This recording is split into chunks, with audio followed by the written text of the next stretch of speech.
Hi everyone, Sherry Canino here with Canino's Artistic Cafe, and I'm here to show you a demo on how I made these jelly prints on my jelly plate with some leaves and different items that I found in my yard or my garden here.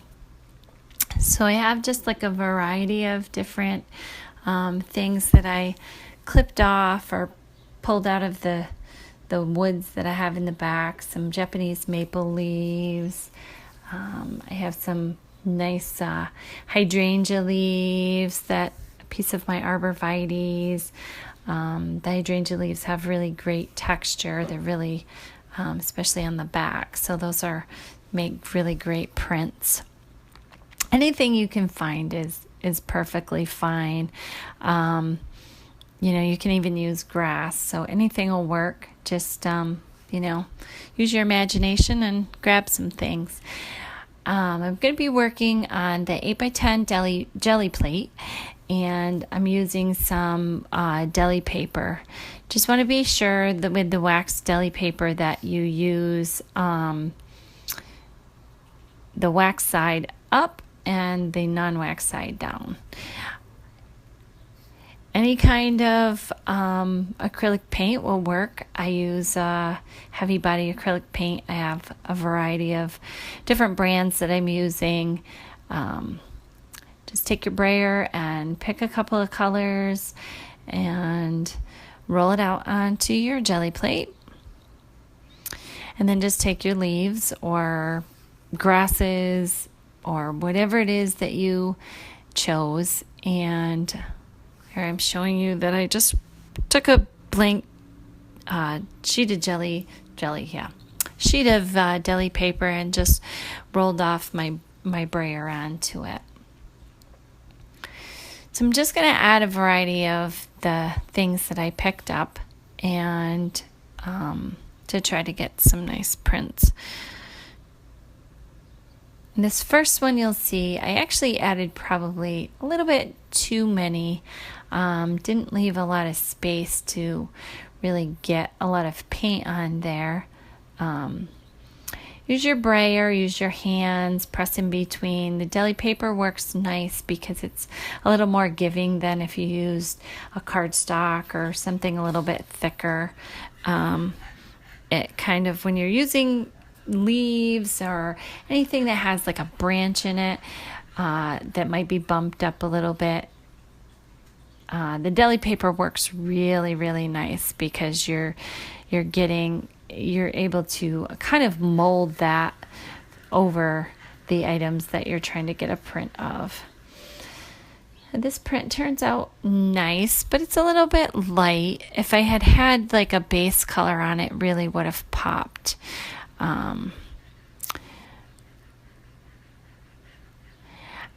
And when you're making prints, alternate between lights and darks. So, obviously if you do a dark over something that you printed that's light, it's going to cover it up.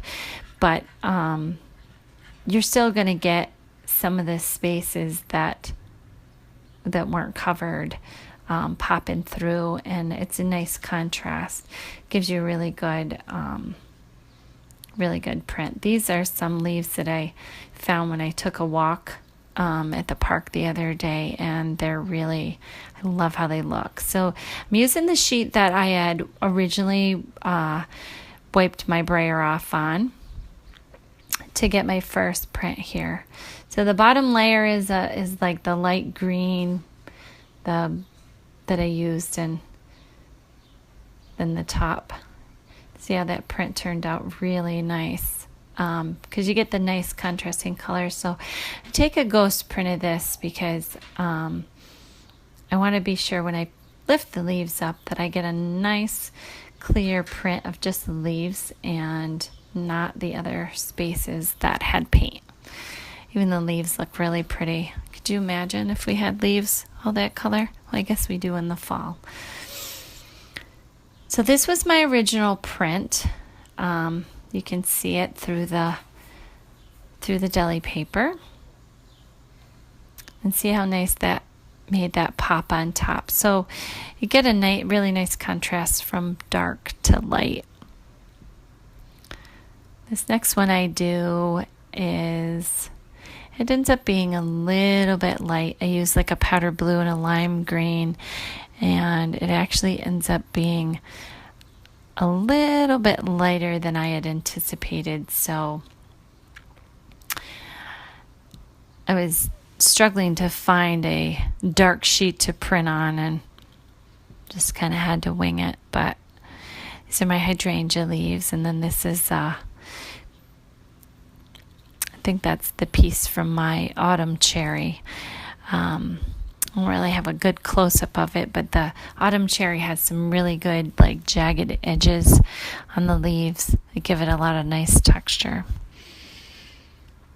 These are just actually little pieces of weeds. And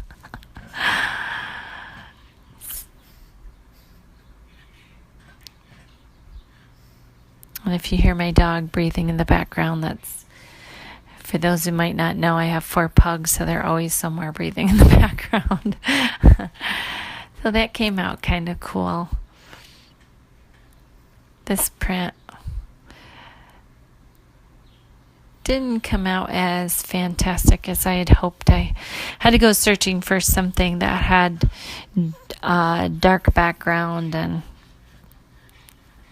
found a sheet that I had just done some playing around on that was dark. Had a lot of stuff going on it, but the print doesn't turn out fabulous. It had a little bit too much going on, but you can see the hydrangea leaf there. That kind of turned out nice.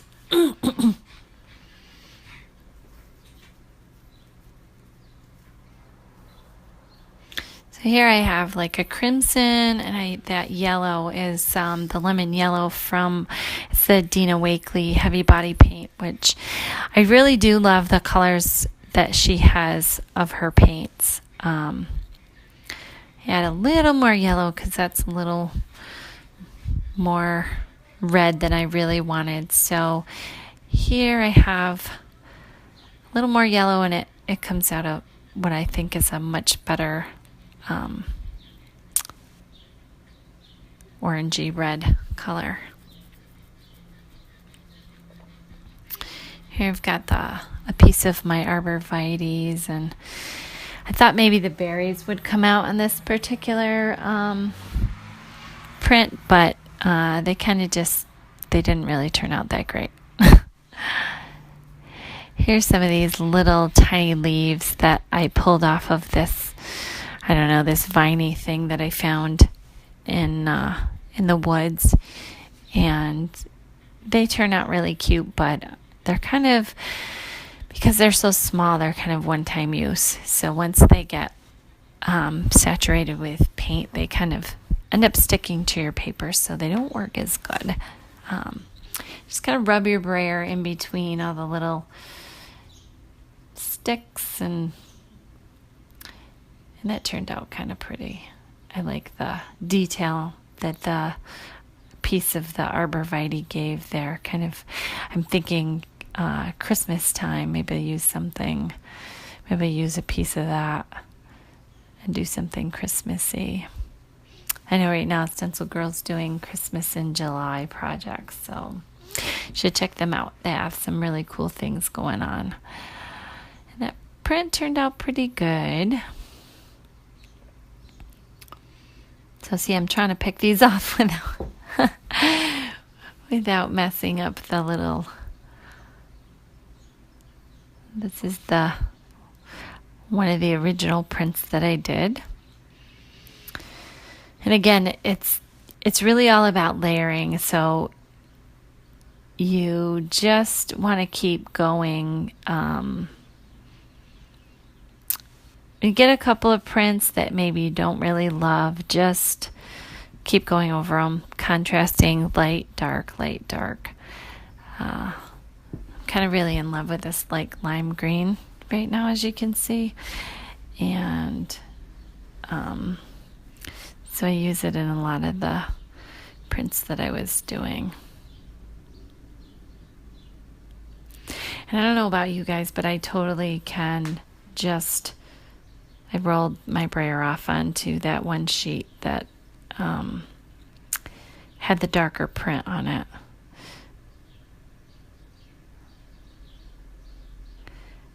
I can just totally keep going on the Gelli plate. This is one of my favorites. I love those little I don't know, it's some kind of little bush that I have, and they have these little pieces that need to be trimmed, and so I just cut them off. And look at that. I love that print. Really turned out nice.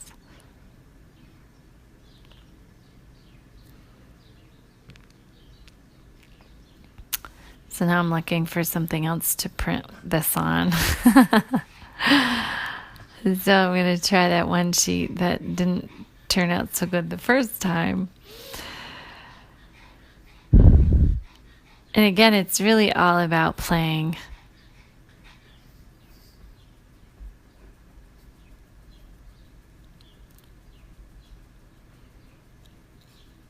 Now here I take, I'm trying to get a good print of this light color, but I have nothing that's dark, so I try to lay down some pink and dark blue and on a sheet of deli paper, and just get some color on so that the yellow and the green there will pop. But with it being so warm out, it dried on my deli plate before I could get the good print. And that happens. At least it does to me. So sometimes it like took some of the blue. So didn't really turn out that great. Here I go back in with the green and the yellow. And I was really going for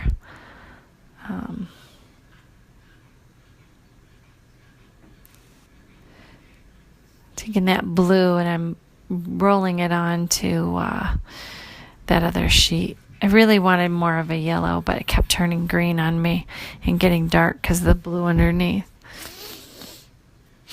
I added just a little bit of white to kind of lighten it up, because I really totally was not getting the color that I wanted to get. And more yellow. I mean, this is way more paint than you need on your Gelli plate, but so I'm going back in with those. They almost have like a waxy feel to them. These are the pieces that came from my one bush that I have in my yard. And so they work really great on the Gelli plate because the paint doesn't stick to them quite as much.